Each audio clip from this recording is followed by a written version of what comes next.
What's up guys, it's Rogue2 here and welcome to another amazing video on the channel. So for today we're hitting you with the first updated deck profile post August ban list. Now we're showing off the Flunderies deck. This is because any new players, I think this is a very friendly deck. It's very budget as well, and this deck got absolutely no hits on the ban list, meaning it is in a stronger position than before because all the meta decks around it got weaker. Now, the main card in this deck is Dimensional Shifter, which stayed at 3. That is the key card that was spoken about on the ban list, and it is still at 3, so this deck is still a very good contender as a sort of anti-meta pick, and that's why I wanted to show it off to you guys today. If you guys do enjoy this type of content, and you are new around here, make sure you do subscribe, smash that like button, comment down below what is your favorite bird. Mine is Robina, as my name is Robin. And that is it. Share this video. Let me know what you think of Flu and where they are in the meta game. So let's get straight into this deck profile. So kicking us off in the Flunderies deck, we have the Heart and Soul of the Little Birds. We have triple of the Flunderies and Robina. Now this is a fantastic card. It is a level 1 water winged beast. The water part doesn't come up, but I will explain to you when the attributes do matter a bit later on down the line. The Winged Beast does, of course, because this entire deck is a Winged Beast deck. So what does it do? Well, if it were to leave the field, it would be banished face up instead. This is a condition that follows all of the little Flunderies cards. This goes through stuff like Evenly Matched. As soon as this card were to leave the field, it would be banished face up. So if they evenly match you, all your little birds go face up. And that's really good because all of the little birds share an effect that if a Winged Beast is normal or tribute summoned onto your field, they can add themselves back from the banish pile to your hand. Now this is crazy because it gives insane recursion, but it also allows you to chain block most of your important effects, which is crazy. And now we actually get to the part that differentiates their main effect, which is when Robina is normal summoned, it is going to be able to grab you a level 4 or lower Winged Beast monster from your deck to your hand, and immediately after this effect resolves, give you an additional normal summon. So this is how you chain your normal summons in this deck. Obviously, if you already have the Eaglin, which is the main target, you could add stuff like DD Crow, because that's a winged beast. You can even add stuff like the brand new hand trap that's coming out. I believe it's called like Fulwatros or something like that. It's the new maxi. It's coming out soon, but it is searchable with Robina as well. For the second part, well, the second most important bird, we have the Flunderies and Eaglin. Now again, it shares the same effects that if it were to be banished, it would be banished face up. And if a winged beast is normal summoned, it can grab itself back from the banished pile to your hand. Where this differentiates actually is that this is a wind, and that's really important. But let me get to its main effect first. So when this card is normal summoned, you can add a level 7 or higher winged beast monster from your deck to your hand. Then immediately after this effect resolves, you can normal summon a winged beast monster. So this continues the chain. Robina grab Eaglin, Eaglin grab Empen, which is your main Flunderies boss monster, and then conduct a tribute summon, and these will both go back to your hand. Now, why is it important that this is a wind? Well, we play a specific trap card that is called, it's actually a Harpy card, funnily enough, Harpy's Featherstorm. Now, this is an important card to have in your deck. Why? Because if they interact with your Eaglin and they stop your normal summons, you can actually use your triple tactics thrust, set your Harpy's Featherstorm, and since you control a winged beast monster, you can effectively turn skip your opponent, as Harpy's Featherstorm just makes it so the opponent cannot activate any monster effects for the whole of their turn. So if they stop you on the Eaglin, they got to be careful, because if you have the thrust, you just skip their turn and then you go again. So that's why I really like Eaglin. For the one-ofs, we have the one Flunderies and Token, and the one Flunderies and Stree. Now, these are one-offs because they are not as good as Robina and Eaglin.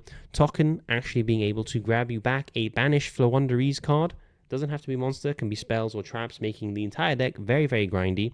And Stree giving you the ability to banish any card from the graveyards, and both, when their effect resolves, give you a additional normal summon. So, useful utility to have. Token is also a winged beast, so keep that in mind for thrust into Harpy's Featherstorm. For our main boss monsters, our tribute summons, we have double of the Flunderies and Empen. Fantastic card, obviously requires 2 tributes, as it is a high level.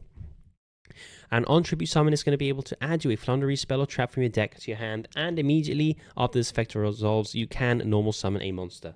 You don't have to normal summon after the Empen, he's usually the last thing, so you just grab your spell or trap and then end the normal summon chain there.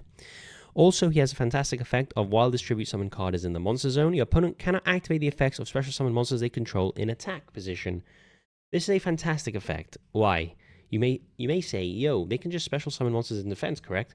Yes, they can, unless they're link monsters, as link monsters don't have a defense stat, meaning this just blanket negates any link monster in the game, which is really, really good.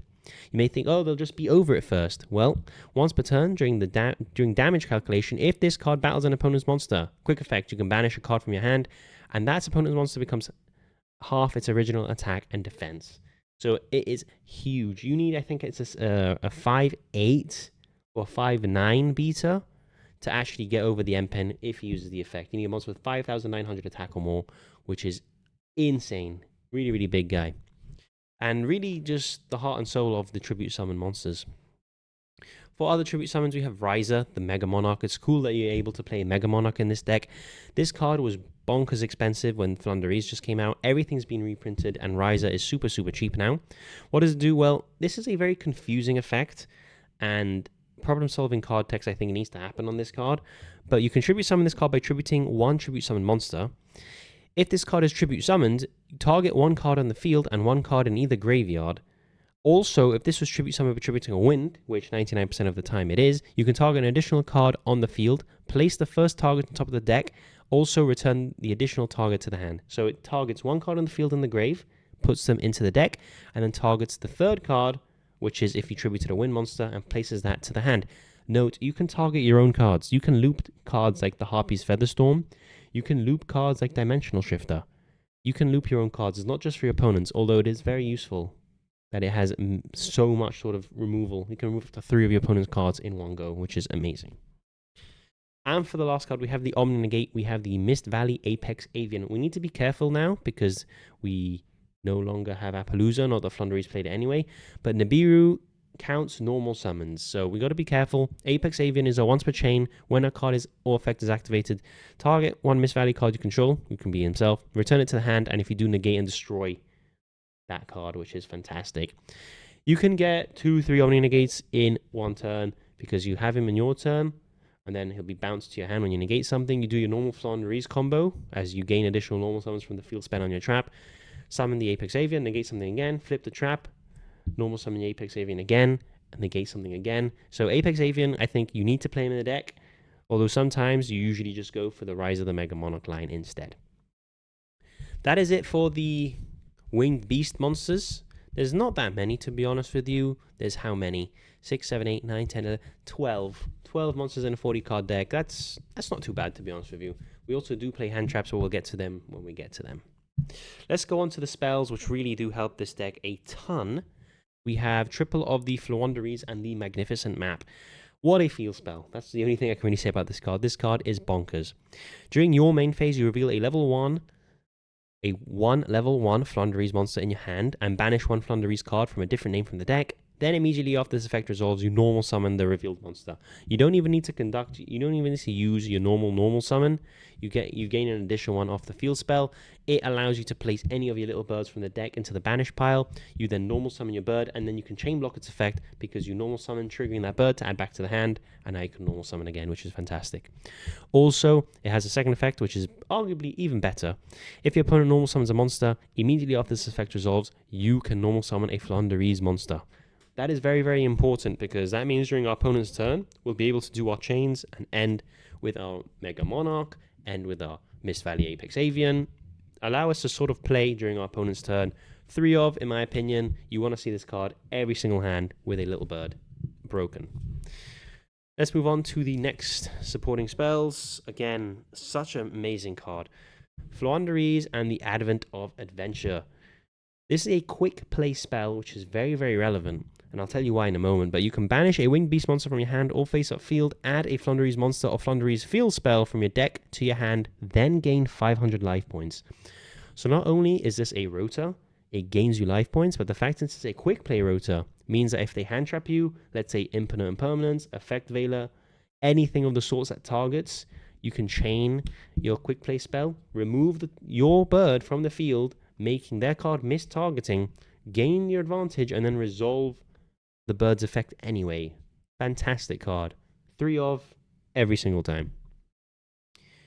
we have one of the Floowandereeze and the Unexplored Winds. This card is probably the most underrated card of the whole deck.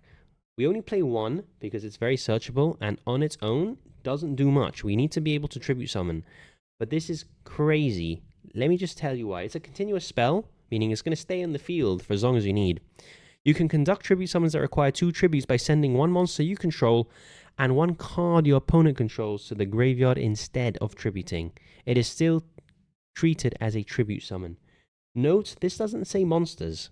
You can tribute your opponent's back row to summon your guys. This is crazy. This isn't once per turn, by the way. That effect is not once per turn. If you conduct 3 tribute summons during your opponent's turn, you can use 3 of their cards if you meet the condition. Crazy stuff. Also, in case this couldn't get any better, during the main phase you can reveal up to 2 winged beast monsters from your hand, place them to the bottom of the deck in any order, and draw cards equal to the number of cards placed. So if you open a bad hand, you get a mini mulligan as well. Amazing stuff. Really, really like this card. Cool addition we recently got from the Phantom Nightmare set. We have Swallow's Cowie, or however you pronounce this card. It's essentially another copy of the Floowandereeze and the Advent of Adventure. Not as good, but helps play more copies of this, which dodges hand traps, which is fantastic. What does it do? It's a quick play spell. Tribute 1 winged beast monster in your hand or face at field. Add 1 winged beast monster from your deck to your hand with the same level that the tribute monster had, which is fantastic because all of the little Floowandereezes are level 1, meaning you tribute a Floowandereeze and you can grab any other Floowandereeze from your deck to your hand. Beautiful card. For the trap, we played the 1 Floowandereeze in the Dreaming Town. As I said, everything is highly, highly recurable in this deck. This is such a fantastic deck for beginners. I really recommend that you get this. My good friend Mark, when he got back into Yu-Gi-Oh, picked up Floowandereeze. And Mark, if you're watching this deck profile, please do leave a comment on how much this deck actually helped you learn chain links, normal summons, and key interactions. Fantastic deck. What does the trap do? Well, during the main phase, immediately after this effect resolves, normal summon 1 level 4 lower winged beast monster. Amazing. A way during your opponent's turn that you can start your normal summon chain, and it is searchable, of course, off of your end pen. If you tribute summon a level 7 or higher monster while this card is in the graveyard, you can banish this card, change all monsters your opponent controls to face down defense position. So it becomes a one-sided Book of Eclipse, and it banishes itself, meaning that token can then add it back to your hand. This is crazy. Very, very nice. And for the last trap, we played the 1 Harpy's Featherstorm. This is the best thrust target in the game for this deck in particular, because let's say they stop your combo, thrust into Harpy's Featherstorm, and what does it do? Well, if you control a winged beast monster, which is Eaglin and the token, until the end of this turn, negate any monster effects that your opponent activates. That's anywhere, by the way. Hand, field, graveyard, banishment, anywhere, it negates it. Fantastic card. Really, really good. You know, they stop your turn, you turn skip them. That seems like a fair trade. That is it for the Floowandereeze spell and traps. Let's now move on to the draw power and consistency. This is where we got a little bit screwed over because we did play 3 Pot of Prosperities. We are only playing 1 Pot of Prosperity now. The deck did lose 2. You may think that's a bit of a hit. Not really, because we can replace it with the double Pot of Extravagance instead. So Pot of Prosperity, fantastic card, as you guys know. Be able to dig 6. And with basically a huge Pot of Duality, dig 6 into your deck. It's fantastic, especially if you've bricked. Obviously, that got limited to 1. Now we have 2 Pot of Extravagances instead, which is at the start of your main phase, banish 3 or 6 random face-down cards from your extra deck, and you draw 1 card for every 3 banished. For the rest of the turn, if this card resolves, you cannot draw cards by any card effects. Pot of Prosperity doesn't draw, meaning Extrav works with Prosperity, which is fantastic, and Prosperity obviously gives you the draw restriction as well. So we didn't really lose much there. We are still playing the triple Pot of Duality as well, which is fantastic. Why? Because it excavates the top 3 cards of your deck and you add 1 of them to the deck. The rest get shuffled, and you cannot special summon during the turn you activate this card, but we are only going to be tribute summoning anyway, so we are perfectly fine. With these pot cards, we are still playing 6 pot of cards, which means that even with the Pot of Prosperity down at 1, we still have 6 that we're playing, so really, really nice. For the other spell cards, we have double of the triple tactic thrust. As I said, this allows you to set many useful things, but mostly the Harpy's Featherstorm if they interrupt you. What does it do? Well, if your opponent has activated a monster effect during this turn, set one normal spell trapped directly from your deck, or if your opponent controls a monster, you can add it to your hand instead. This gets better going second. It has a restriction that you cannot activate this set card for the rest of the turn. However, if you activate this and your opponent controls a monster, it adds the card to the hand instead, allowing you to essentially use it immediately because it doesn't apply that restriction, which is really cool. And of course, we have the one terraforming to round off the power spells because we want to see as many copies of our Floowandereeze field spell as possible. Moving on to the hand traps. This is where it gets juicy. Our boy is still here.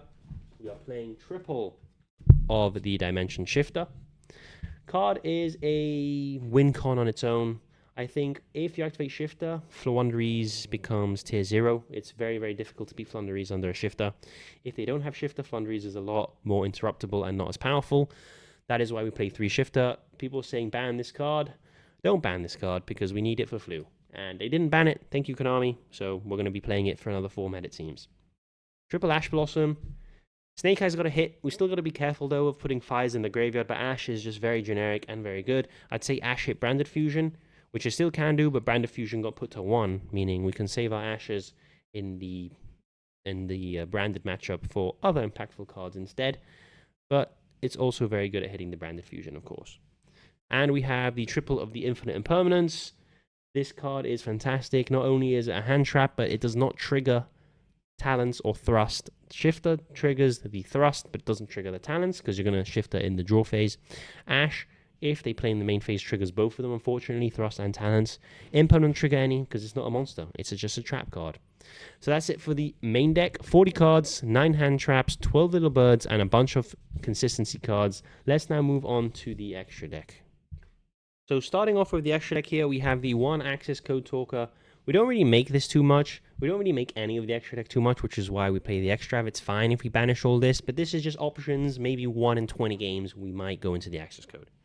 We have the one Dark, the Dark Charmer Gloomy, and one Heater, the Charmer Ablaze. This is just because we have the option to link climb, and why not? You know, why not play them? We also play the one Tri-Brigade Ferrijit, the Baron Blossom. Again, doesn't really come up, but helps us extend. Takes 2 Winged Beast monsters, and you can special level 4 or lower Winged Beast monster from your hand, allowing you to get 3 link materials onto the field. We have, of course, the one SP Little Knight as well. Let me move here for the lighting, I apologize. SP Little Knight is broken, especially in combination with the Charmers, allowing you to immediately get your banish effect. We have the one Relinquished Anima to punish zones, and the one Salamangreat Almirage. This allows us to go into both our Dark and Heater Charmers as well, which is fantastic. You may be wondering, how are we getting into the link fodder if as soon as we activate Floowandereeze, we are locked out the extra deck? Well, we're going to use our normal summon with no effect, and then we're going to use the field spell effect to gain an additional normal, and again, not use the effect of those Floowandereeze monsters. That saves our extra deck, allowing us to access it, and then we can go for Almirage, Anima, and the Charmer lines into SP or Access Code. For the Xyzers, double Zeus. Again, we play 2 Zeus because of the extra. If we play 2, we can banish 1 and it'll still be okay. We play the one Typhon. I apologize, I just hit my microphone. We have the one Typhon. Thumbs up sometimes, but just better to have it. We have the one Downward Magician. Gives us an extra material from our rank 1s, which allows us for an additional send with our Zeus. We have the one Ascend Blue Robin. This should probably be the normal Irelisk monster, which is the one that can't be destroyed by battle or card effects. I don't have that one, so I play the Robin instead. It's a double bounce. It's fine. We play the Slacker Magician, though, which is a fantastic one to make. It takes 2 level 1s, and it cannot be destroyed by battle. Then, during either player's turn, when a card effect is activated that targets his face-up card, you can detach an Xyz material from this card, negate, and destroy that card. So you make this card, and it's pretty safe, to be honest with you. If they try and remove it with a card effect, there has to be one that doesn't target, because if not, Slacker Magician can negate it. You attack, it cannot be destroyed by battle, you take a bit of damage, and then you slap on Downward and Zeus, which is fantastic. And for our 2 last slots, we play the Garua and Elder Entity Entis. This is just in case we go against a Dogmatica Maximus, for example, or a card to that effect that's going to force us to send cards from the extra deck to the grave. We can now pop one of their cards and draw a card, so why not? that is the end of this Floowandereeze deck profile. I apologize for the lighting. Here are some side deck choices, by the way, that we can play. We play the Dimension Fissures, we play the Change of Hearts, the Triple Tactics Talent, the Harpy's Feather Duster. I don't typically show the side decks because it's usually up to preference. And as I said, I apologize for the lighting. Just as I decided to record this video, the light has decided to come out. So if that's not a sign to play this deck, I don't know what is. The literal sun came through my window as soon as I decided to do the deck profile after being cloudy and rainy all day. The Floowandereeze comes out and so does the sun. Take that as a sign. I'll see you all in the next video. It's time! Let's go!